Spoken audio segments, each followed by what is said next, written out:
Junho de 1941.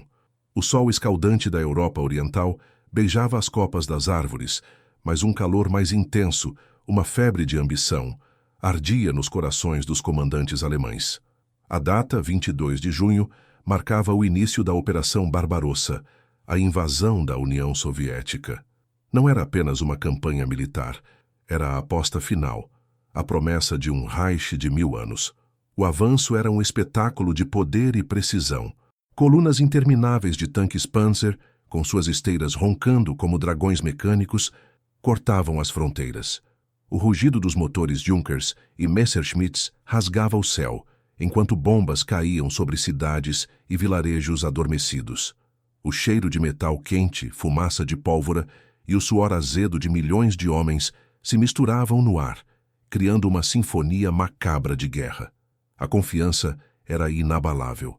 A Blitzkrieg, a guerra relâmpago, havia provado ser invencível. A Polônia havia se dobrado em semanas. A França, em dias. O Exército Vermelho, tido como arcaico e mal preparado, seria apenas mais um obstáculo a ser varrido.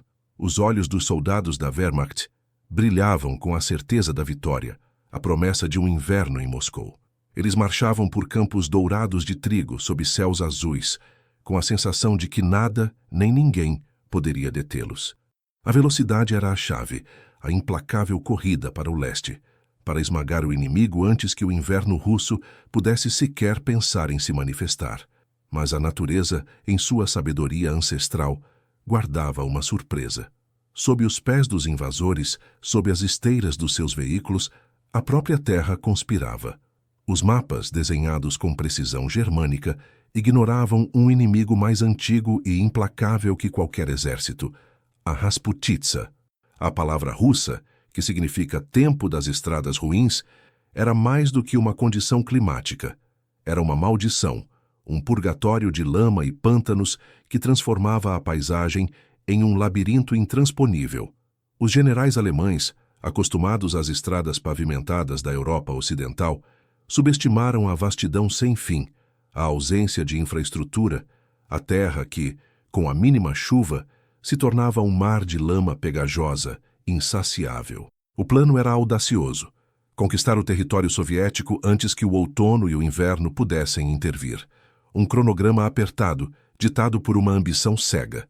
Eles avançavam, empurrando seus suprimentos, suas munições, seus homens, para mais e mais longe das suas bases.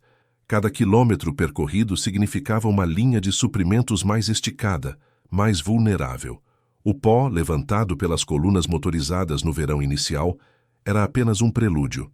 O verdadeiro inimigo, invisível e onipresente, esperava pacientemente forjando suas armas com as chuvas que viriam, com o degelo da primavera e o congelamento do inverno. A terra respirava, e essa respiração era letal. As primeiras chuvas de outono, suaves e enganosas, começaram a cair. O cheiro de terra molhada, antes um alívio do pó, transformou-se em um presságio. As estradas de terra batida, que haviam permitido a velocidade da Blitzkrieg, agora se liquefaziam. Os caminhões carregados com equipamentos vitais, munição, combustível e rações, começaram a atolar. As rodas giravam em falso, afundando na lama marrom escura que engolia pneus, eixos e a moral dos soldados. O som do motor em esforço, o ranger dos guinchos, os gritos de frustração e o silêncio que se seguia eram a nova trilha sonora do avanço. O cronograma apertado da invasão alemã, antes uma promessa de vitória rápida, agora se tornava uma sentença. Os pântanos começavam a engolir não apenas os caminhões, mas também as esperanças de um triunfo fácil. Este é o palco para uma das mais brutais e subestimadas batalhas da Segunda Guerra Mundial, a Batalha da Rasputitsa. Uma guerra não contra homens, mas contra a própria terra, contra o tempo, contra a ilusão de controle humano sobre as forças da natureza. Uma lição de humildade e resiliência escrita na lama e no sangue. Uma história que redefine o conceito de campo de batalha. Prepare-se para mergulhar nos pântanos que engoliram os sonhos de um império. Inscreva-se agora e junte-se à legião de historiadores para desvendar os segredos das batalhas mais épicas e das crises humanas mais profundas. Não perca nenhum detalhe dessa jornada pelo passado. O avanço inicial, apesar das primeiras chuvas, ainda carregava o ímpeto de uma força imparável. As divisões Panzer, antes de serem verdadeiramente engolidas, ainda tentavam manter a cadência brutal da Blitzkrieg. Os tanques, forjados para a velocidade em solo europeu, rugiam e patinavam, mas por um tempo a pura potência alemã parecia desafiar a lógica da natureza. Soldados, enlameados até os joelhos, ainda marchavam com uma disciplina ferrenha, seus uniformes cinzentos agora tingidos de marrom escuro, o cheiro de suor e terra molhada impregnando cada fibra. A confiança, embora abalada, ainda persistia, alimentada pela propaganda e pela crença na superioridade tecnológica. Eles eram os senhores da guerra, e a terra, pensavam, eventualmente cederia. Mas a terra não cedeu. Ela retaliou. O que começou como estradas ruins transformou-se em rios de lama espessa e pegajosa, um pântano primordial que se estendia até o horizonte. A Rasputitsa, com sua fúria silenciosa, não era um inimigo que se podia ver ou atirar. Era uma força onipresente que penetrava cada fresta, cada engrenagem, cada alma. O som dos motores, antes um hino de poder, agora se tornava um lamento exaustivo, uma tosse mecânica que falhava em mover as toneladas de aço e suprimentos. Caminhões, antes ágeis, agora eram esqueletos de metal afundando lentamente, suas rodas girando em falso, mastigando a lama sem encontrar tração. O ponto de virada não foi uma batalha campal, mas um colapso logístico. Cada quilômetro de avanço custava horas, dias, homens. A lama engolia não só os veículos, mas também a esperança. Cavalos antes usados pelos russos agora eram desesperadamente procurados pelos alemães para puxar o que os caminhões não conseguiam. Mas até os animais sucumbiam, exaustos, afundando na lama até o pescoço, seus olhos arregalados de pavor. O cheiro de diesel e graxa misturava-se ao odor pungente de terra úmida, suor e, cada vez mais, de carcaças de animais e homens que não resistiam ao esforço ou à exaustão. Era um inferno, não de fogo, mas de lama e desespero. A paisagem, antes campos e florestas, agora era um vasto mar de marrom, pontuado por veículos abandonados, como túmulos de metal enferrujado. Artilharia pesada, antes o punho da Blitzkrieg, ficava presa, suas rodas gigantes impotentes. Tanques Panzer, orgulho do exército, eram transformados em ilhas de aço no oceano de lama, suas esteiras incapazes de encontrar aderência, seus canhões apontados para um céu cinzento que parecia rir da arrogância humana. Soldados, com as mãos em carne viva de tanto tentar empurrar e guinchar, viam suas forças se esvaírem. O frio começava a morder, e com ele a lama se tornava gelo, endurecendo o terreno em uma prisão ainda mais cruel. A moral, que antes sustentava o ímpeto, começou a se desintegrar. Sussurros de inferno e pesadelo substituíam os gritos de Heil. A água, antes um recurso, agora era um inimigo, caindo incessantemente ou congelando, transformando o avanço em um suplício. As rações diminuíam. O combustível era gasto em tentativas fúteis de desatolar veículos. Cada noite era mais fria, cada dia mais úmido e miserável. A promessa de Moscou antes do inverno era agora uma piada cruel que ecoava nos pântanos. A Rasputitsa não era apenas um obstáculo, era a própria guerra, um inimigo invisível e insuperável, que transformava homens e máquinas em vítimas de sua fúria elementar. O avanço parou. A luta pela sobrevivência começou.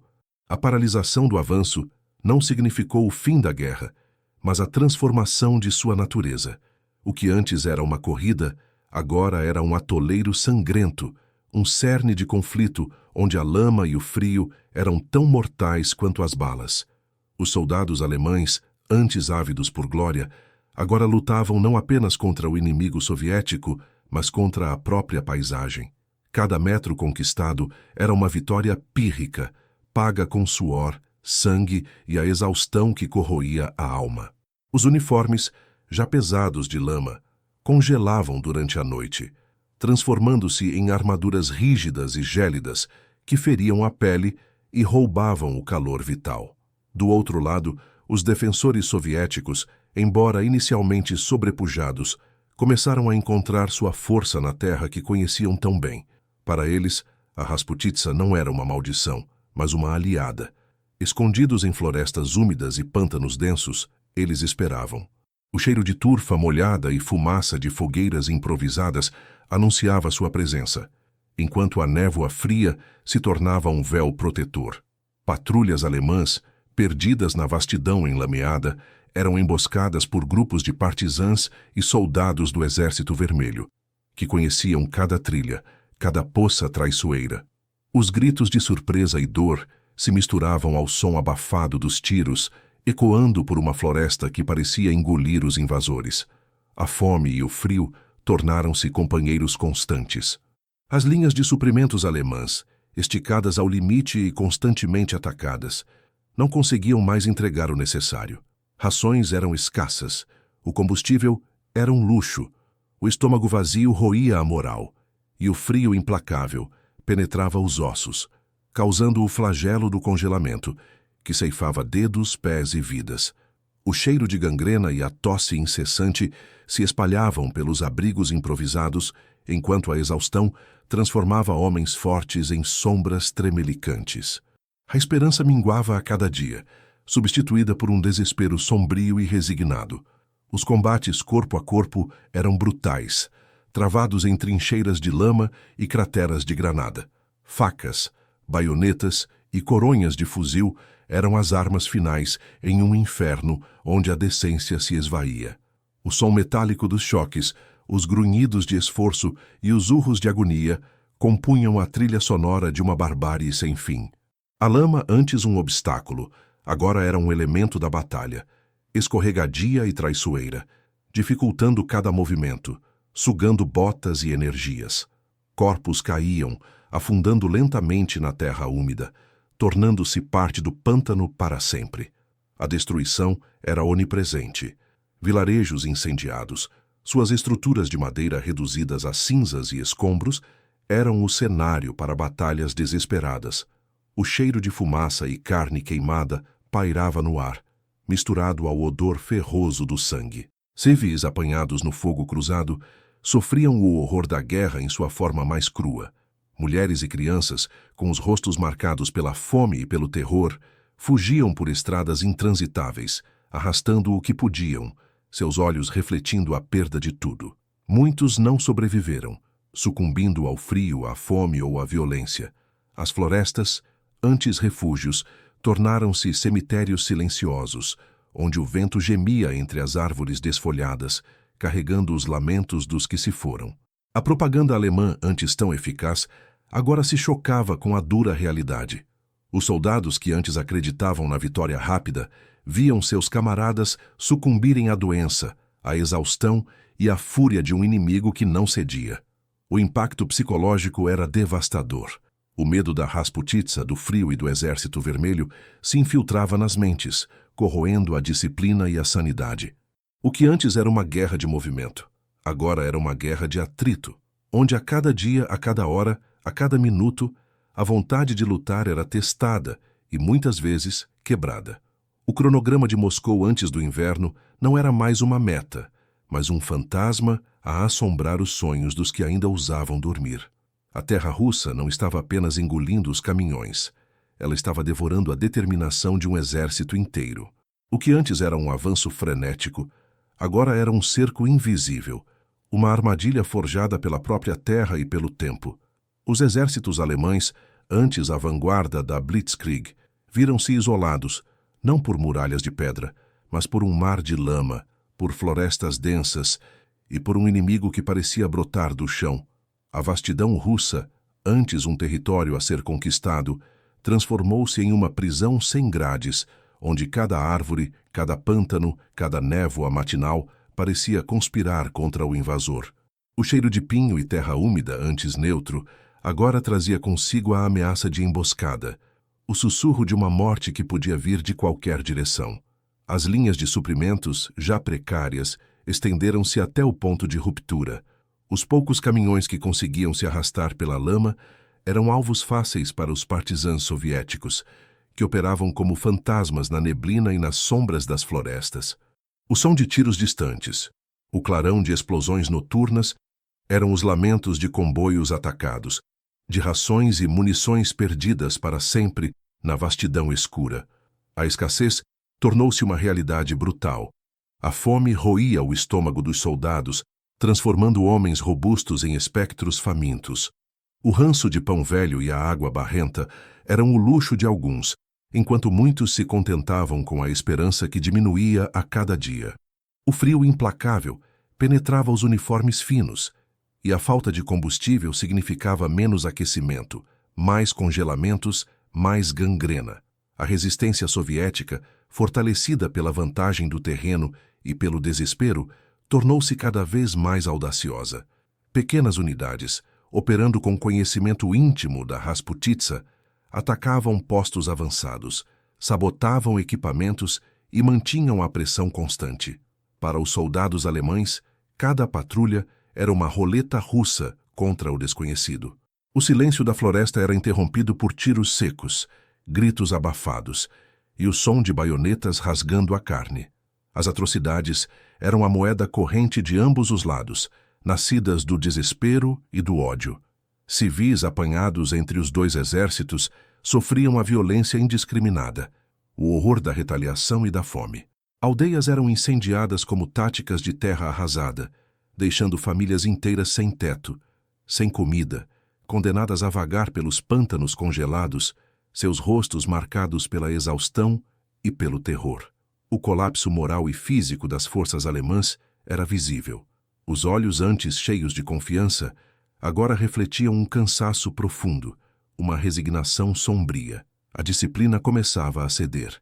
Ordens eram questionadas, sussurros de desespero se espalhavam pelos abrigos improvisados. O cheiro de suor, lama e doença era constante, um lembrete pungente da deterioração. Homens adoeciam por centenas, vítimas de disenteria, de febre, de congelamento. Os hospitais de campanha, improvisados em celeiros úmidos, estavam superlotados, sem medicamentos, sem esperança. Os gemidos dos feridos e dos moribundos se misturavam ao som incessante da chuva congelante e do vento cortante. A cada dia, a cada noite, a armadilha se apertava. O avanço para Moscou, antes uma certeza, era agora uma miragem distante, engolida pela lama e pelo gelo. Os veículos abandonados, os corpos congelados de homens e cavalos, as vilarejos em ruínas, tudo era um testemunho silencioso da fúria da Rasputitsa. A guerra não era mais contra um exército, mas contra a própria existência, contra a natureza selvagem da terra russa que se recusava a ser conquistada. A esperança, um recurso tão vital quanto a munição, estava se esgotando, afundando na lama junto com os sonhos de vitória. O inferno congelado havia chegado, e com ele, a certeza de que a sobrevivência seria a única vitória possível para muitos. O ponto de não retorno não foi uma explosão colossal ou uma carga de cavalaria, mas o sussurro gélido do vento que trazia consigo a neve. O clímax da batalha da Rasputitsa não se deu em um único dia, mas em semanas de agonia crescente, onde o tempo e a terra se uniram para esmagar a vontade de um exército. Os tanques Panzer, antes símbolos de invencibilidade, estavam agora enterrados até as torres na lama congelada ou encalhados em valas de neve. Seus canhões, antes ameaçadores, estavam mudos, suas tripulações congelando dentro do aço que se tornara uma tumba. Os sons dos motores em esforço foram substituídos pelo estalo da madeira, quebrando sob o peso da neve e pelo uivo do vento que parecia zombar dos invasores. A ordem de não recuar, vinda do alto comando em Berlim, colidiu de frente com a realidade brutal da frente oriental. Generais alemães antes confiantes agora se viam diante de decisões impossíveis. Manter a posição significava a aniquilação lenta e dolorosa. Tentar um avanço era uma loucura. O custo humano era incalculável. Cada tentativa de contra-ataque era um suicídio. Homens, já exaustos e famintos, eram enviados para o combate em temperaturas abaixo de zero, contra um inimigo que parecia revigorado pela própria fúria da natureza. O cheiro de pólvora e sangue fresco se misturava ao ar cortante, um coquetel nauseabundo de morte e desespero. Os campos de batalha transformaram-se em cemitérios abertos. Corpos de soldados alemães, rígidos e azuis, jaziam espalhados na neve suja, suas armas ainda apertadas em mãos congeladas. Muitos não caíram por balas, mas por hipotermia, por exaustão, por inanição. A visão era de horror puro, figuras esqueléticas com os olhos arregalados, transformadas em estátuas de gelo. O som dos gemidos dos feridos, que não podiam ser resgatados ou tratados, misturava-se ao lamento do vento, criando uma sinfonia macabra de agonia. Prisioneiros, quando feitos, eram afortunados por sobreviver à marcha forçada através do inferno congelado, muitos sucumbindo antes de chegar a qualquer campo. A rendição, para muitos, não foi uma escolha, mas uma inevitabilidade. Pequenos grupos de soldados isolados e sem esperança jogavam suas armas na neve, as mãos levantadas, seus rostos cinzentos pela fome e pelo frio. Suas vozes, roucas de tanto gritar e tossir, mal conseguiam pronunciar as palavras de rendição. Para eles era o fim de um pesadelo, o reconhecimento da derrota não para um exército inimigo, mas para a própria terra. Mas a rendição nem sempre era uma opção. Muitos foram cercados e esmagados. Outros tentaram fugir, transformando a retirada em um caos desorganizado. O que se seguiu foi uma corrida desesperada pela sobrevivência. O avanço alemão, que havia prometido Moscou antes do inverno, agora se transformava em uma retirada caótica e brutal. Os poucos veículos que ainda funcionavam eram usados para transportar os feridos mais graves, deixando para trás milhares de homens, seus equipamentos, sua artilharia. As estradas, antes intransitáveis pela lama, agora eram uma armadilha de gelo e neve, onde cada passo era uma luta. O ranger dos carros de combate soviéticos e o grito de "Urra!" dos soldados do Exército Vermelho ecoavam na paisagem gelada, anunciando a caçada. Os caçadores se tornaram os caçados. Milhares de equipamentos caros e vitais foram abandonados, tornando-se monumentos enferrujados à arrogância militar e à fúria da natureza. Tanques, caminhões, canhões, todos engolidos pela neve e pelo gelo, formando paisagens fantasmagóricas de destruição. O cheiro de diesel queimado e borracha derretida contrastava com o frio cortante, um lembrete do que havia sido perdido. As tropas alemãs, antes o ápice da eficiência militar, agora eram sombras de seu antigo eu, arrastando-se pela tundra, suas botas gastas, seus uniformes esfarrapados, seus rostos marcados pela derrota. A Rasputitsa havia vencido. A terra russa, em sua vastidão implacável, havia engolido o ímpeto da Blitzkrieg e cuspido os restos de um império. O inverno estava apenas começando, e com ele a promessa de um sofrimento ainda maior. As consequências da batalha da Rasputitsa ecoaram muito além dos pântanos congelados da frente oriental, moldando o destino de milhões e reescrevendo as páginas da história. Para os sobreviventes alemães, a retirada não significou o fim do tormento, mas o início de uma nova forma de sofrimento. Aqueles que não sucumbiram à fome, ao frio ou às balas soviéticas carregavam cicatrizes que iam muito além da pele. Os corpos, emagrecidos e debilitados, eram um testemunho visível da provação. Mãos e pés mutilados pelo congelamento, olhos vazios de esperança, tosse persistente que rasgava os pulmões. A Rasputitsa havia gravado sua marca em cada fibra de seu ser. O cheiro de doença, de gangrena e de desespero os acompanharia por anos. Um fantasma olfativo de um inferno que haviam testemunhado. Mas as feridas mais profundas eram invisíveis. O impacto psicológico foi devastador. A confiança inabalável na Blitzkrieg e na superioridade germânica desintegrou-se na lama e no gelo. A crença na invencibilidade foi substituída por um terror gélido, uma memória vívida da impotência diante de um inimigo que não podia ser bombardeado ou flanqueado. Muitos desenvolveram o que hoje chamaríamos de estresse pós-traumático, assombrados por pesadelos de lama engolindo veículos, de camaradas congelados na neve, de gritos abafados pelo vento cortante.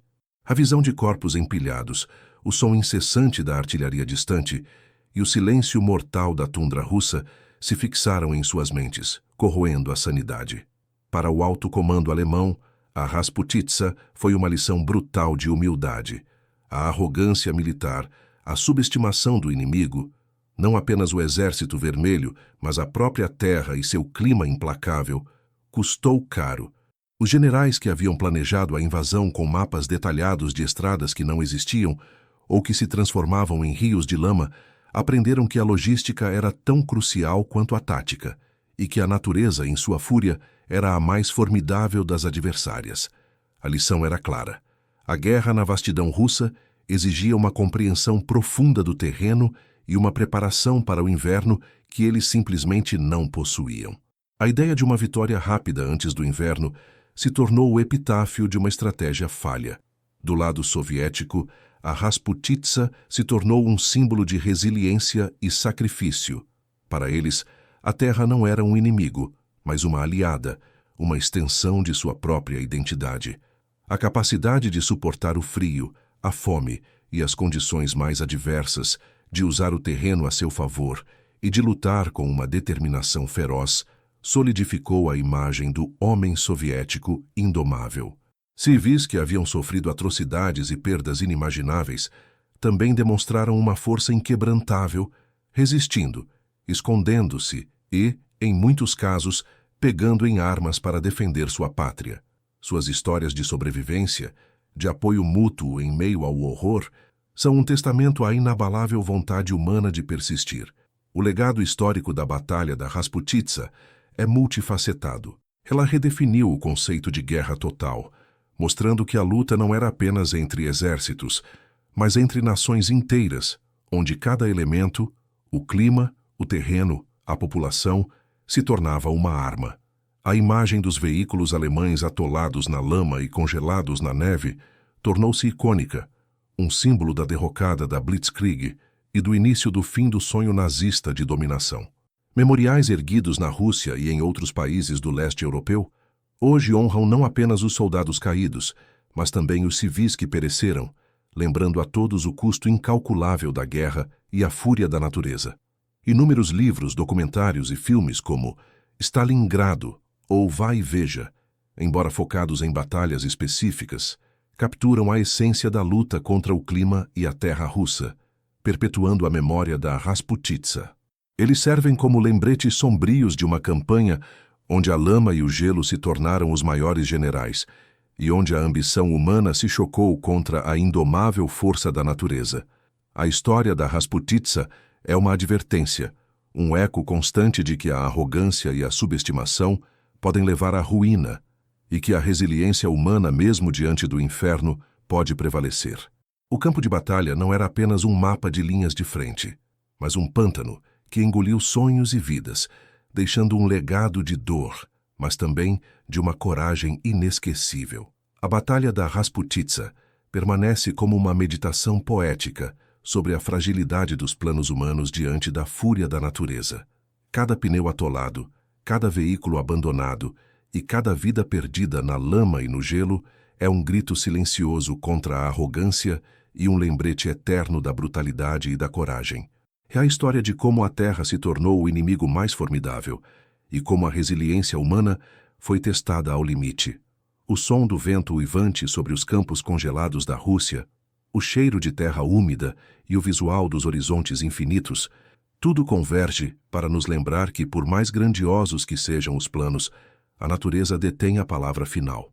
Esta não é apenas a história de uma campanha militar fracassada, mas um épico sobre a capacidade humana de suportar o insuportável, de encontrar força na adversidade mais cruel. É a saga de soldados, civis, homens e mulheres, que em meio ao caos e ao desespero, enfrentaram não só um inimigo humano, mas os elementos mais selvagens do planeta. Os pântanos da Rasputitsa engoliram máquinas e homens, mas não a memória de sua luta, de seu sacrifício. Que esta história sirva como um lembrete vívido do custo da guerra, da futilidade da arrogância e da força inquebrantável do espírito humano. A lama e o gelo da Rasputitsa guardam segredos e lições que ecoam através dos séculos, uma advertência solene para as gerações futuras, para que nunca esqueçamos o inferno congelado que moldou o destino de uma nação e marcou a história da humanidade. Curta, Compartilhe e inscreva-se para mais histórias épicas da história. Qual batalha você quer ver a seguir? Deixe seu comentário e junte-se à nossa jornada pelo passado.